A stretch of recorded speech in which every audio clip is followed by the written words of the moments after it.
विश्व के सभी मेरे साथियों को राजरत्न अंबेडकर की ओर से जय भीम, नमो बुद्धाय।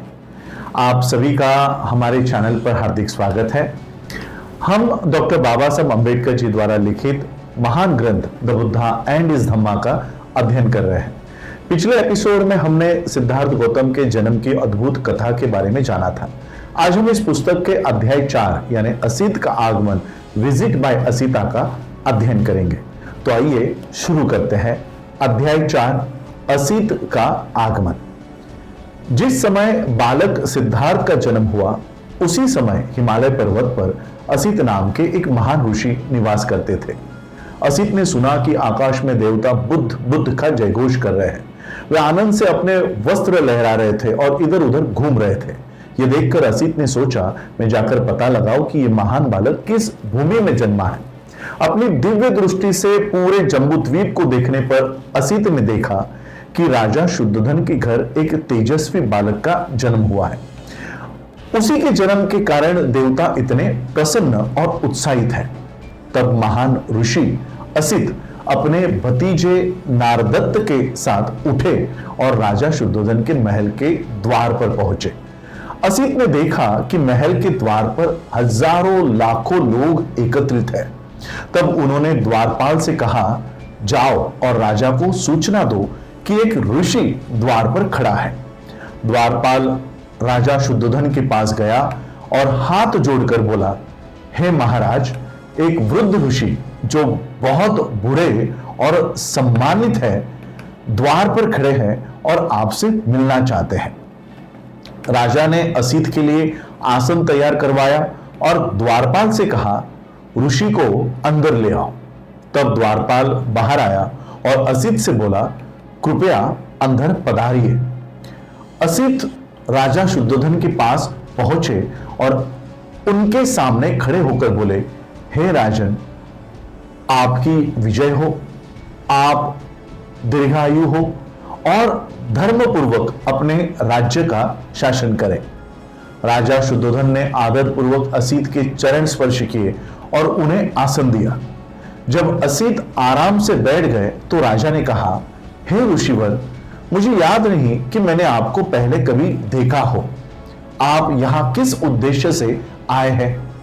इस पर असित ने कहा, हे राजन, आपके यहां एक पुत्र का जन्म हुआ है, उसे देखने की इच्छा से मैं यहां आया हूं। शुद्धोधन बोले, हे ऋषिवर, बालक अभी सो रहा है, क्या आप कुछ समय प्रतीक्षा करेंगे?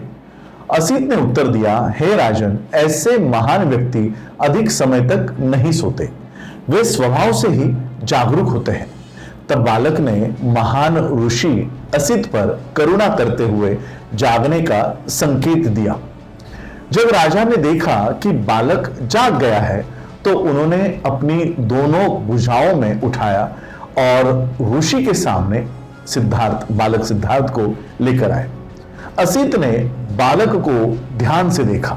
उन्होंने पाया कि महान पुरुष के 32 लक्षणों और 80 गौण लक्षणों से वो बालक युक्त था। उसका शरीर इंद्र और ब्रह्मा से भी अधिक तेजस्वी था और उसका प्रभामंडल उनसे लाखों गुना अधिक चमकदार था। तब असित ने कहा, वास्तव में यह अद्भुत है कि ऐसा महान व्यक्ति संसार में प्रकट हुआ है।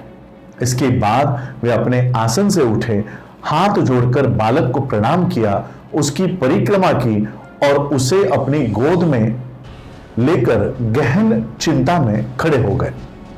असित को प्राचीन भविष्यवाणी याद थी कि जिस व्यक्ति में महान पुरुष के 32 लक्षण होते हैं उसके सामने केवल 2 ही मार्ग होते हैं, तीसरा कोई नहीं। यदि वो गृहस्थ जीवन अपनाता है तो वो चक्रवर्ती सम्राट बनेगा और यदि वो घर छोड़कर सन्यासी जीवन अपनाता है तो वो पूर्ण रूप से जागरूक बुद्ध बनता है। असित को पूरा विश्वास था कि वो बालक गृहस्थ जीवन में नहीं रहेगा। बालक को देखते हुए उनकी आंखों में आंसू आ गए और उन्होंने गहरी सांस भरी। राजा शुद्धोधन ने असित को रोते हुए गहरी सांस लेते हुए देखा। उन्हें इस प्रकार रोता देखकर राजा बहुत चिंतित हो गए। उनके शरीर के रोंगटे खड़े हो गए उन्होंने कहा, हे ऋषिवर, आप क्यों रो रहे हैं और इतनी गहरी सांसें क्यों ले रहे हैं? कहीं मेरे पुत्र के लिए कोई अनिष्ट तो नहीं होने वाला?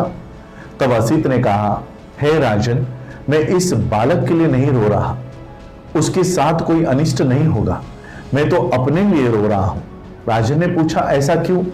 असित ने उत्तर दिया, मैं अब बहुत वृद्ध हो चुका हूं, यह बालक निश्चित रूप से बुद्ध बनेगा और सर्वोच्च ज्ञान प्राप्त करेगा।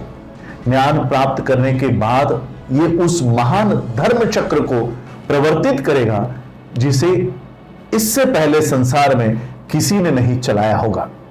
वो संसार के कल्याण और सुख के लिए अपना धर्म उपदेश देगा। जो धर्म वो सिखाएगा वो आरंभ में भी कल्याणकारी होगा, मध्य में भी कल्याणकारी होगा और अंत में भी कल्याणकारी होगा। वो शब्द और भावना दोनों में पूर्ण, शुद्ध और पवित्र होगा। जिस प्रकार औदुंबर का फूल बहुत दुर्लभ अवसरों पर संसार में प्रकट होता है, उसी प्रकार असंख्य युगों के बाद कभी कभी बुद्ध इस संसार में जन्म लेते हैं। हे राजन, ये बालक भी निश्चित रूप से सर्वोच्च ज्ञान प्राप्त करेगा और असंख्य प्राणियों को दुख और शोक के महासागर से पार लगाकर सुख और शांति के मार्ग पर ले जाएगा। लेकिन मैं उस समय तक जीवित नहीं रहूंगा, मैं उस बुद्ध को नहीं देख पाऊंगा और नहीं उनके चरणों में श्रद्धा अर्पित कर पाऊंगा। इसी कारण मैं रो रहा हूं और दुखी हूं। इसके बाद राजा शुद्धोधन ने महान ऋषि असित और उनके भतीजे नारदत्त को उचित भोजन कराया और उन्हें वस्त्र भेंट किए। फिर सम्मान पूर्वक उनकी परिक्रमा की। तब असित ने अपने भतीजे नारदत्त से कहा, नारदत्त, जब तुम सुनो कि यह बालक बुद्ध बन गया है, तब उसके धर्म की शरण में जाना। यही तुम्हारे कल्याण, हित और सुख का मार्ग होगा। यह कहकर असित ने राजा से विदा ली और अपने आश्रम की ओर लौट गए। दोस्तों, यह था द बुद्धा एंड हिज धम्मा का चौथा अध्याय, असित का आगमन। इस अध्ययन में हमने देखा कि महान ऋषि असित ने बालक सिद्धार्थ के भविष्यवाणी को पहचान लिया था और भविष्यवाणी की थी कि वो एक दिन बुद्ध बनकर संसार को दुख और मुक्ति का मार्ग दिखाएंगे। यदि आपको यह वीडियो पसंद आया हो तो वीडियो को लाइक जरूर कीजिएगा, चैनल को सब्सक्राइब कीजिएगा और अपने विचार कमेंट में अवश्य लिखिएगा। अगले एपिसोड में हम इस पुस्तक के 2 महत्वपूर्ण अध्यायों का अध्ययन करेंगे। अध्याय 5 महामाया की मृत्यु और अध्याय 6 बाल्यकाल और शिक्षा। तो अगले एपिसोड के लिए बने रहिए। जय भीम, नमो बुद्धाय।